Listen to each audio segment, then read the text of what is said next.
Are we? No, you're on. We're good. We're good. Okay. All right. Hey, all is well. Works. I'm Evan. I'm joined here by none other than Tyler Parrott. You are. Welcome, everyone. Who are you? Explain yourself. I am Tyler Parrott. I am the developer for Legend of the Five Rings, the card game. Yeah. Let's not get our rings confused here. Too many rings. And I'm here to talk about Clan War, which is an upcoming product we have focused on multiplayer play. The next premium expansion. Yeah. Big box, lots of cards. Lots of cards. You can see them laid out here on the table. We're going to show you some today, and we're going to talk about it. So let's get into it. Yeah. So this expansion brings kind of full multiplayer rules for Legend of the Five Rings, the card game, and those rules were previously available in sort of a beta form. Yep. That people tested and whatnot. What was the design process like for this expansion, and how did you iterate on what had been designed originally? So the core rules that were in the beta were solid. We liked them. Yeah. The public liked them. It was a fun game. People enjoyed playing it. Mm-hmm. There were a few specific interactions that we noticed were more complicated than they needed to be. Most especially, no one could really get a sense of, in the public beta, I should say, each player could only interact with the fate on the fate on the rings and the rings that were in their own pool. They couldn't interact with the rings in other players' pools. Right. But no one really quite understood how that worked because the card text wasn't written to accommodate for that. So it was often a case of does this card interact with your rings or not? I can't really tell. Yeah. So that was the biggest thing that we were okay, we'll just throw that out and then balance the game based on the cards that we put in this box, based on approaching the multiplayer restricted list in a different way, the ban list in a different way, and see if it breaks. And it didn't, which is good because I think that the game is more fun when you can focus on what strategies am I going to employ, what cards am I going to play, what abilities am I going to use, instead of how does the game work? Right. Yeah, naturally. I like to play the game rather than reading the rule book. Exactly. And that was honestly the single biggest thing. Other than that, a lot of it just came down to multiplayer, interplayer dynamics, right? Yeah. The thing about these multiplayer games is that they're not.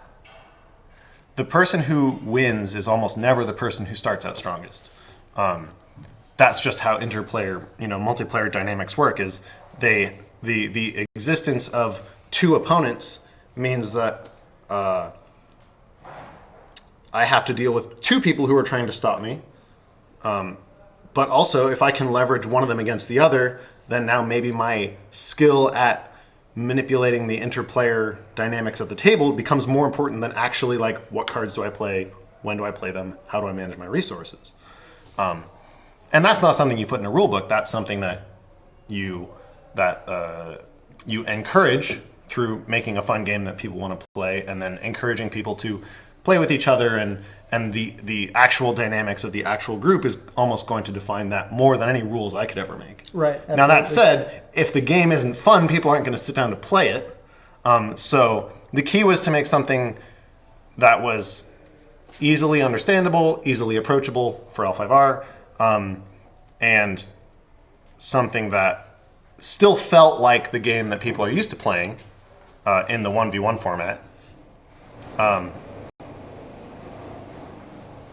But not something that was so different that people couldn't figure out how to play. People didn't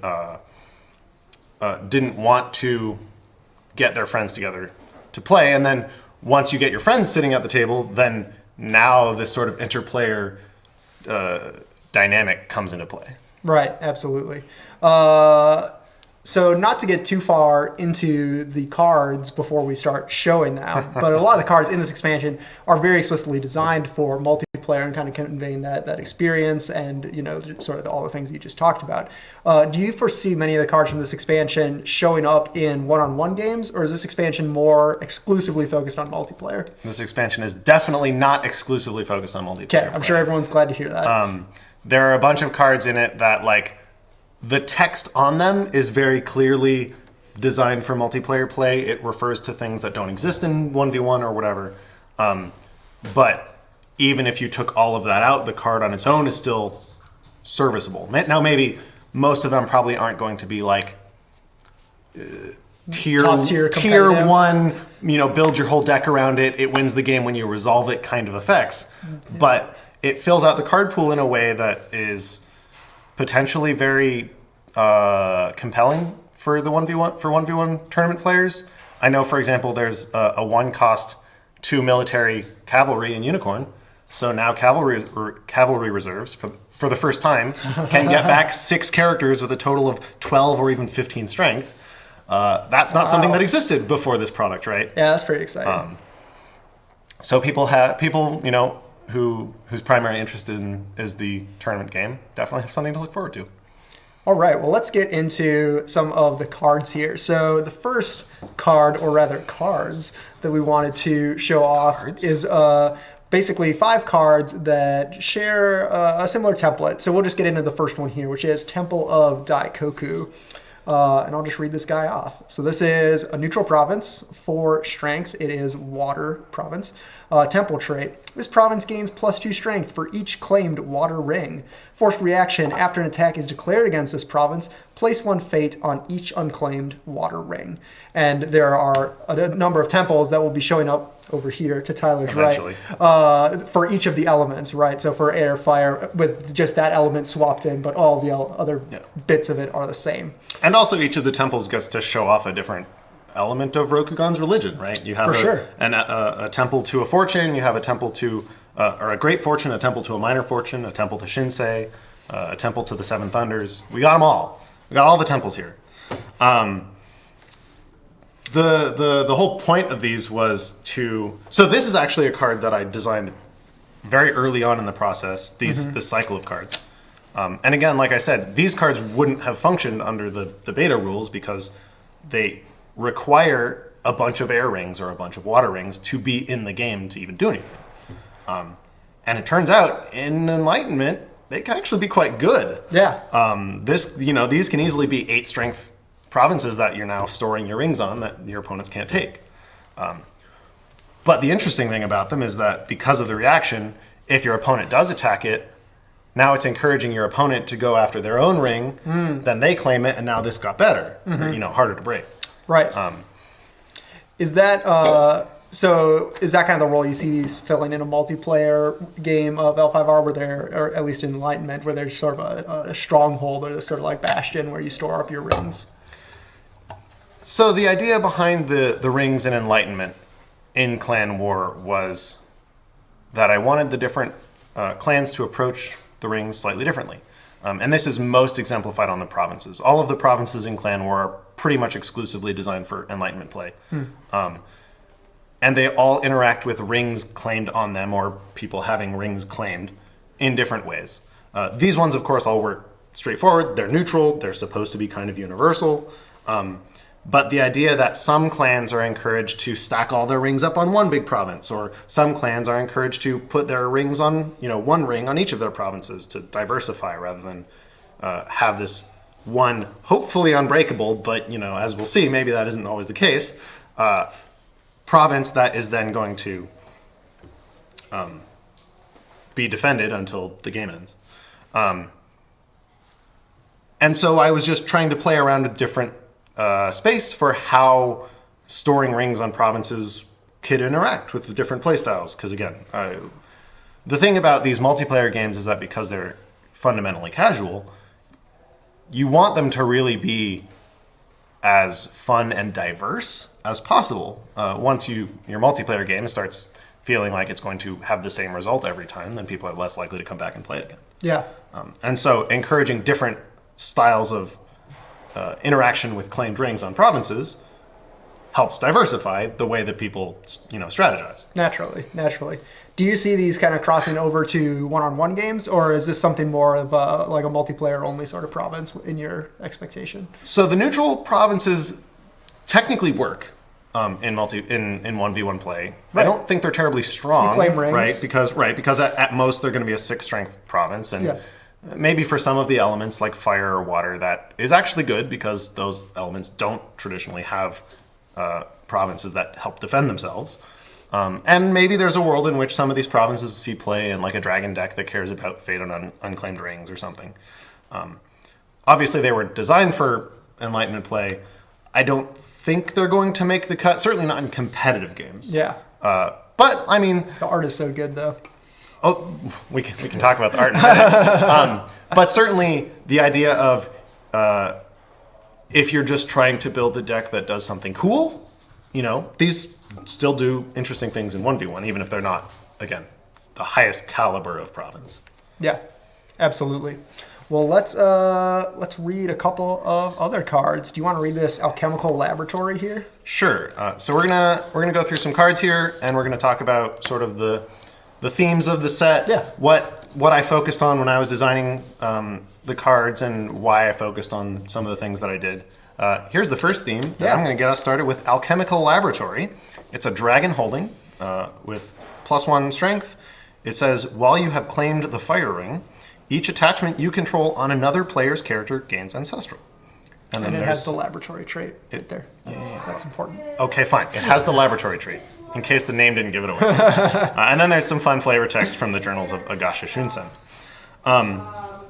So as you might expect, in Enlightenment play, where the whole game revolves around which rings have I claimed, cards that interact with claimed rings gain greater relevance, right? Yeah. In a normal game, this is a card that says sometimes if you claim the fire ring during the conflict phase, then during the fate phase, any attachments you have on enemy characters come back to you, right? So maybe this is actually really good for you if you're splashing Scorpion and you're playing a bunch of poisons in your deck that you put on your opponent's characters, or you're playing Shugenja and you put Cloud the Mind on your opponent's characters so they can't use their abilities. And then you claim the fire ring and you get them all back when those characters leave. But it's going to be much stronger in Enlightenment play, because once I claim the fire ring, I just have it until someone takes it from me. And now this can be an effect that gets turned on once and is active for most of the rest of the game. The other thing that this card is doing in particular is it encourages you to put your attachments on other players, even beneficial attachments. Maybe I want to put my sword on your guy, so you go help break his province, and then your character leaves play and I get it back. Right, or even in the other multiplayer format in the box, the Team Conquest. Oh, even more so then, right? Because now there's no downside to putting it on another player's character. My katanas and whatnot over on you, then they'll come back to me. But that's not the only thing that we can do with rings. All right, let's take a look at Isawa Pilgrim. This is a Phoenix character, 2 cost. It's a 2/2/2 across the board. Shugenja and water traits. It has pride. And action, choose another player who has claimed the water ring. That player gains control of this character. So they're just gonna pilgrimage around. Yeah. They're gonna go follow that water ring. Gonna follow the water ring around the table.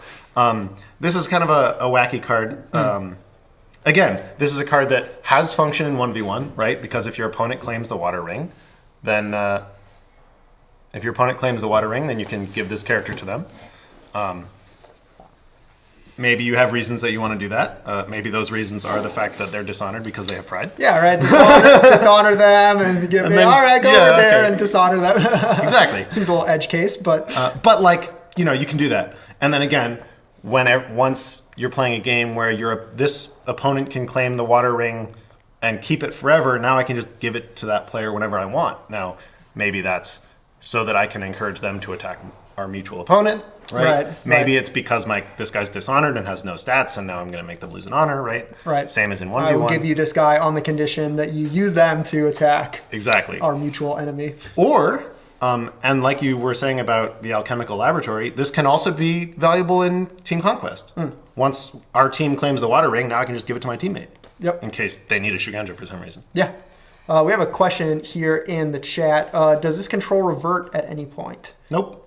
I mean, by the nature of the card, it can be given to another player. The action can be triggered by each player, right? So if I give you the Pilgrim, and then you now control the Pilgrim, and you can trigger its ability once.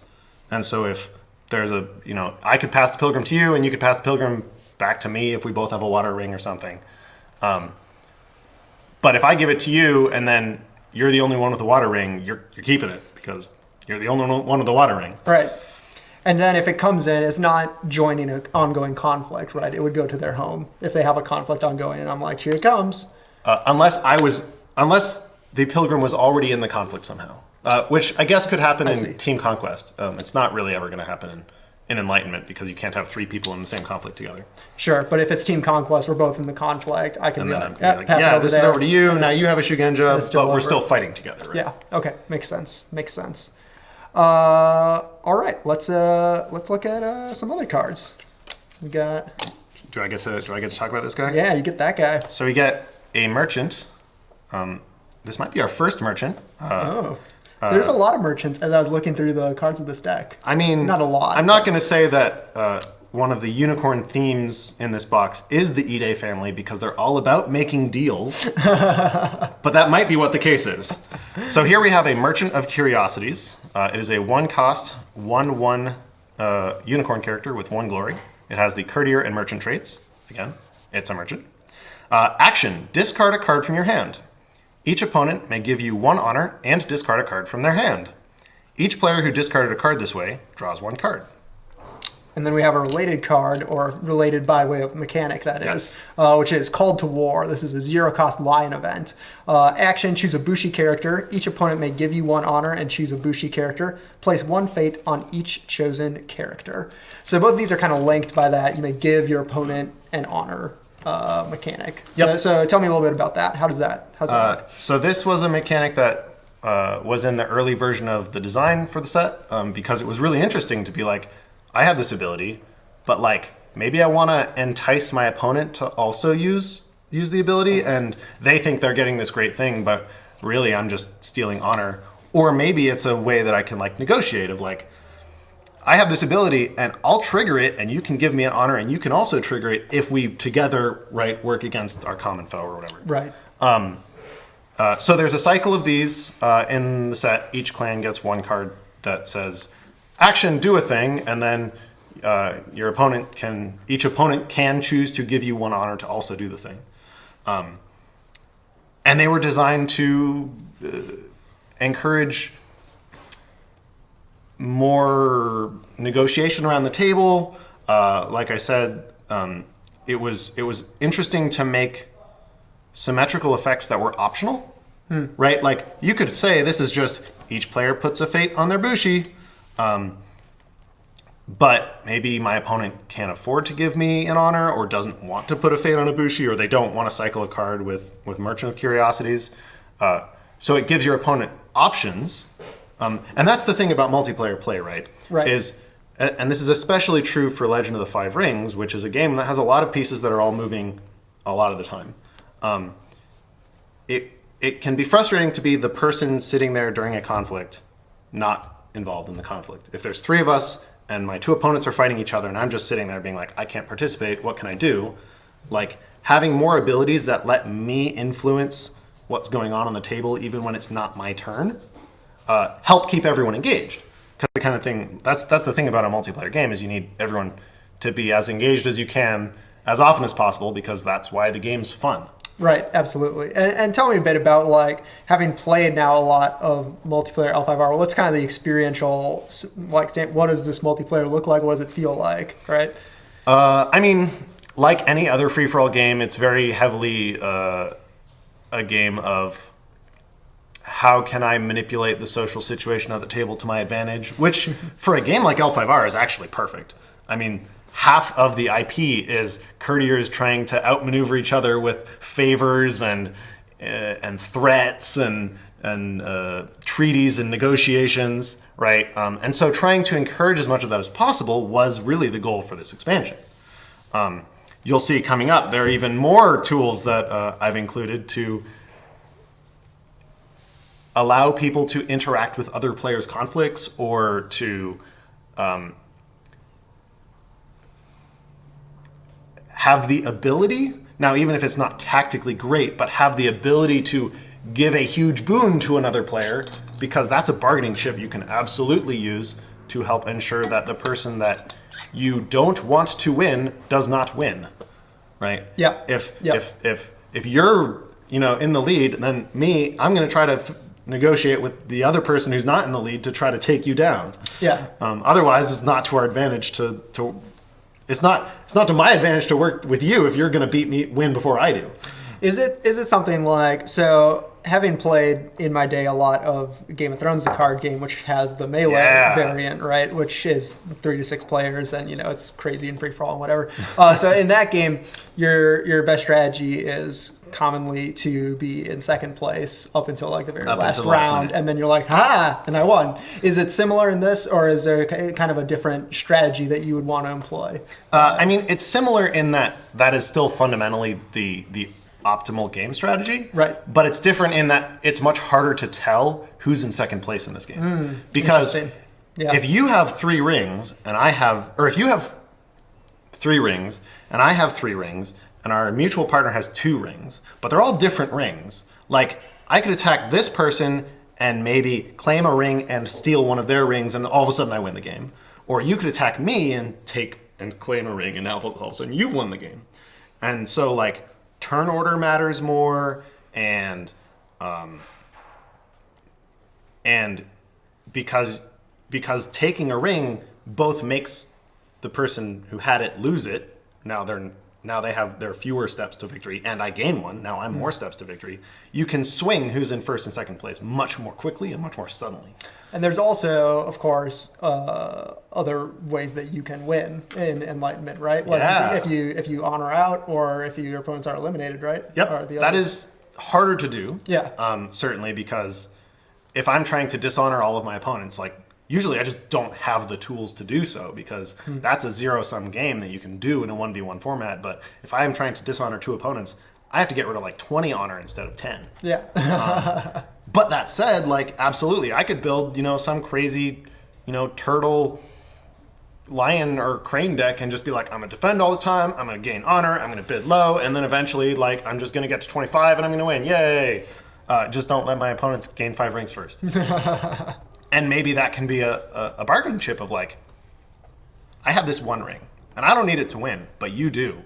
And maybe we'll make a deal that lets me give you this ring for now if you're not going to bother me, and then you're so busy trying to get your rings that you're undervaluing, me getting honor, and all of a sudden I won.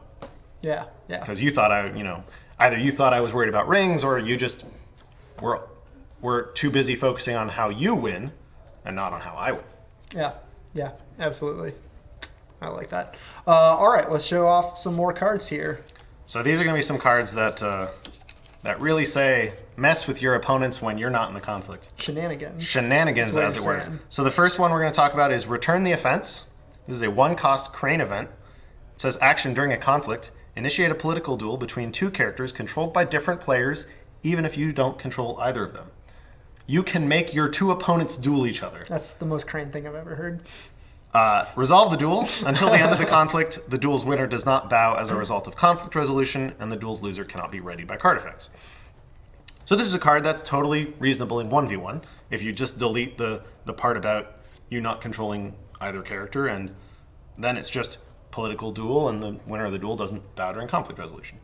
But you can also do this as a bargaining chip in a conflict to be like, I can make your dudes stay ready for the next conflict if you do this thing for me.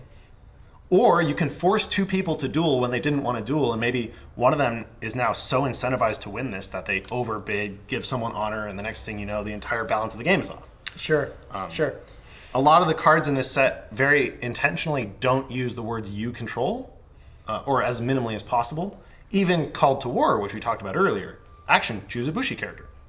I could play this to put a fate on your Bushi. I don't have to put it on my own Bushi. You could also do it to put another fate on your own Bushi. Right? So maybe I don't want to for that reason. But, like, theoretically, that option is there. Right, and in team games. It's even more. You want to put 2 fate on there. Yeah, so now it's like I get to put a fate on your guy, and then my opponent gets to put a fate on their guy. Yeah, right. But that was my teammate's guy. Yeah.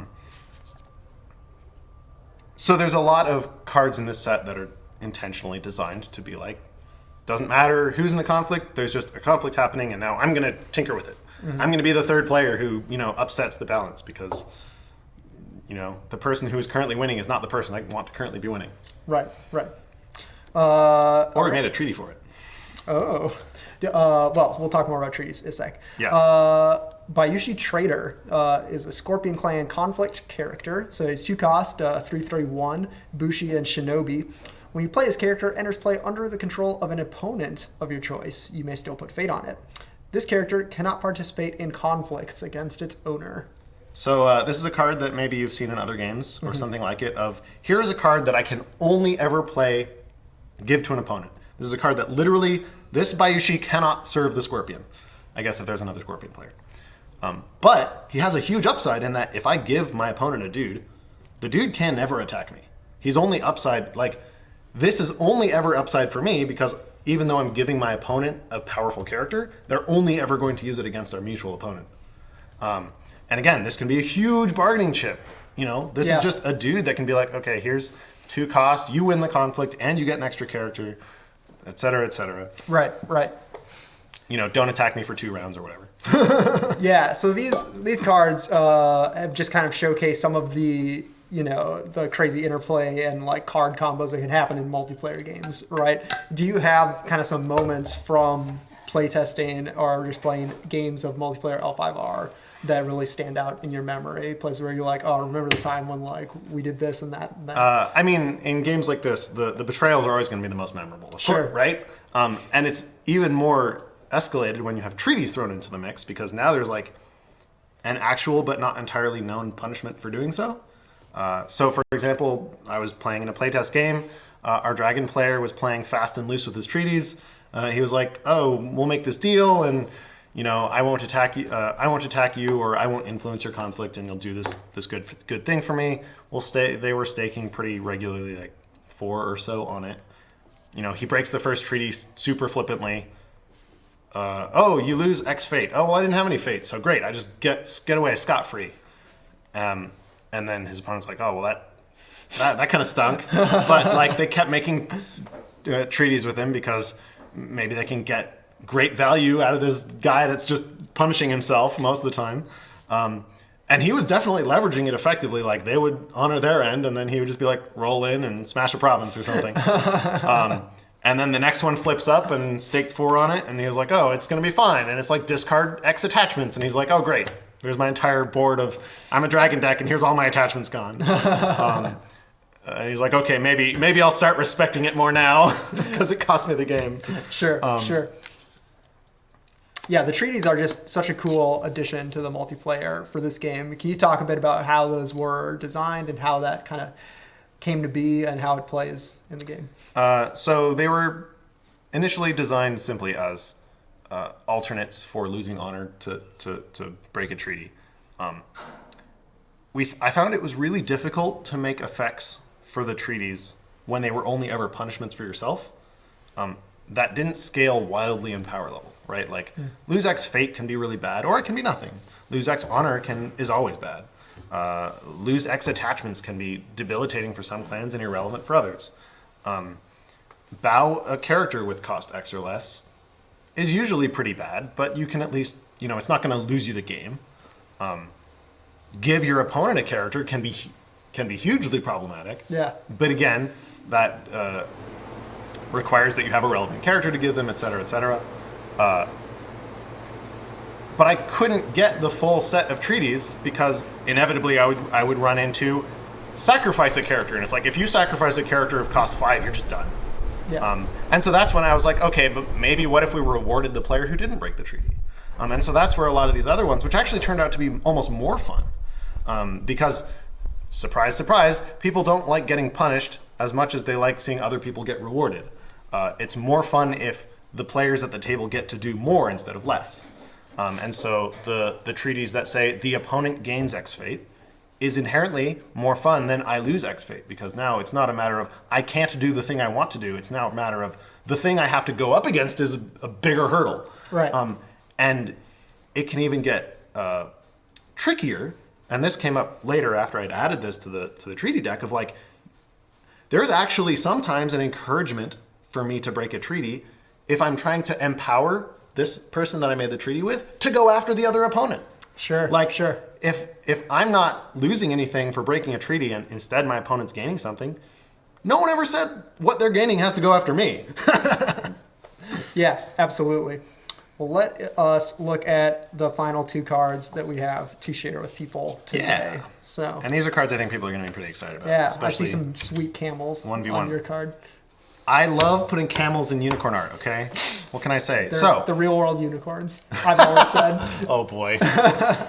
So I said that you might see some E-Day in this pack, and here I got another one for you. This is Forthright E-Day. It's a 3 cost, 1 military, 3 political, courtier, and cavalry, and merchant. No camel trait. That's cavalry. He's riding on a camel. Hey. Camelry. There you go. Oh, man. Well, see, the problem is people would be less excited about camelry than they would about cavalry, but Yeah. it's a good idea. Or more excited. Counterpoint. I could do both. There we go. Anyway, he's got 1 glory. He's got the support trait, and you're about to see why. Action. During a conflict in which this character is participating, choose a character with printed cost 3 or lower. Ready that character. So this is just action during a conflict this character is in. You get to ready a 3-drop. But also, if you control that character, discard 1 card from your hand. Well, that kind of stinks. I don't want to have to discard a card to ready a guy. That does stink. But if I ready my teammate's guy, it doesn't cost me anything. So now this is a card that's just strictly better in team play. Sure. And there are a few of those. Obviously, they can also be very valuable in bartering, free-for-all play. But I wanted to include some cards that really were made for team play. People like working together towards a common goal. Let people feel clever about, I do this thing to help you, and I get a benefit out of it. In this case, by virtue of not having to discard a card. Yeah. What do you enjoy most about team play? So, surprisingly, I had actually played a ton of team card games until I started working on them. I was just going to ask you about the Star Wars LCG team play and how that plays into this. Perhaps. Yeah, so for those who don't know, I played a lot of Star Wars LCG before I joined FFG and started working on Legend of the Five Rings. In another life. And that game had a 2v2 format, and it was all right. It was a very fun game, but the games took like 2.5 hours and huge amount of mental energy. I once judged the 2v2 tournament at Gen Con for Star Wars LCG. It was the longest day of my life. And that's not inherently bad. No. I've absolutely sat down with friends to play a 2v2 game and loved it. But I'm done then. Yeah. I started playing 2v2 L5R and I was and for some reason in this game it's the benefits of team play really stood out more than in Star Wars, and maybe it's just that the game is having 2 players on a team fits in with the core game mechanics better than it did in Star Wars. But the ability to be all right, I have these cards, I have these characters, you have these cards, you have these characters, let's plot and plan together, figure out our best strategy, and now execute it. It almost turns it into a co-op game. And now, of course, we're playing our co-op game against our opponents who are playing their co-op game, and we're trying to defeat them. There's no automated deck or anything. But the thing that makes co-op games fun is the strategizing with your friends and the working towards a common goal. 2v2 gives you that. Team Conquest gives you that. And I found that Team Conquest was much smoother in this game than 2v2 was in Star Wars. Again, just because of the core game mechanics being making it less difficult to learn and less difficult to share a strategy, because you can have all of your characters in the same conflict together. You can play cards under your teammates' control, play characters under your teammates' control. If it's you need this character, but you don't have it available, so I'll give you mine. That kind of thing. Yeah. It's actually encouraged me to go play more team games that aren't L5R or Star Wars. Of just now I appreciate team games more. I want to play other card games and even other board games that have teams, because I want that experience of working with my friends and bonding over this shared objective we're trying to achieve together. Mm-hmm. Yeah, that's awesome. So we have the final card to show today. So this is Common Cause, which is a 0-cost crab event. Action, sacrifice a friendly character and choose another character. Ready the chosen character. If that character is controlled by another player, honor it. Yeah, so like I said. Same kind of thing where it's really blatantly say, go help your friend. Yeah, but I mean, this one especially is also it can be pretty good even if you're just on your own, right? Yeah, absolutely. Sacrifice to ready? That's one of the strongest. That's one of the strongest crab cards they have. That's really good. And then the fact that you can use this, you could easily use this even in Enlightenment to critically change the outcome of a game. If it's this person's going to win, so I'm going to ready your guy because your guy's the only thing that can stop them, right? Yeah. Just, don't kill me next. Exactly. All right. Well, that is all the cards that we have to share today. If you have questions related to this pack or L5R, shoot those in the chat now. We might take a couple questions before we sign off. Do you have anything else that you want to say to the lovely people watching? I don't think so. Winter Court was great, and it was really cool because even though this was a big tournament event, and we had all of these side events that were planned with the clan arena and the drafts going on, people went out of their way to play Team Conquest with their friends at the hotel, in the game center. Like, people were really excited about team play for this game, which is super great because, obviously I think it's fun, and it was really rewarding to see how excited other people were to be able to play with their friends for all the same reasons I just went into. Yeah, absolutely. Well, thank you everyone so much for watching. We stream every Tuesday and Thursday, so make sure you subscribe and hit the bell so you're notified whenever we post new videos. Thanks to Carolina Game Tables for our streaming table. Thanks to Tyler for joining us here today. Hey, we talk L5R. I love coming to talk L5R. Follow us on Instagram, Twitter, and Facebook. Join us on Thursday. We're going to be doing some Marvel Champions. We're going to be playing with the new Thor hero pack. We're going to play some Thor, Captain America, and Miss Marvel. That game is so fun. It's so good. On the table, we're playing against Green Goblin. I get to play Thor. I'm very excited. Right. That's good. I hope you like destroying enemies with all of your fury. I love destroying enemies, and I love Thor, so it's a natural fit. Excellent. Let's see. There is one question real quick here before we sign off. One. You guys didn't wait long enough. Sneaking one in there. We waited plenty of time. They didn't ask anything. Sneaking one in there. Do you feel the clan needs a new theme every set or cycle, or is it better to use the space to bolster existing themes? The goal for new expansions is always to try to explore new space with the clans. For a game like L5R with so many moving parts, so many factions, if a faction doesn't get to evolve over time, it will start to feel stale pretty, these kinds of games have a fast turnaround time. People play a lot of games in a short amount of time, and they share information. Like, if a deck doesn't change in 6 months, then people are going to be less excited to play that clan. So the goal is always to try to encourage people to try new styles of play with their favorite clan to keep the games interesting and fun and diverse. Obviously, I always take opportunities when I can to maybe throw a little bit of support here or there for existing themes that maybe could use some support, or oftentimes I'll design a theme for a clan, and then 4 months later I'll be like, oh, I had this great idea for this existing deck archetype that I didn't have when I first made it. So let me just make 1 or 2 new cards. We'll throw it into that, throw it into the next expansion, and then fans of that previous cycle's theme can be like, oh, great, I have this new thing that breathes new life into the deck that I already have. Yeah, absolutely. Absolutely. Well, as we just said, thank you everyone for watching, and we will catch you next time on FFGLive.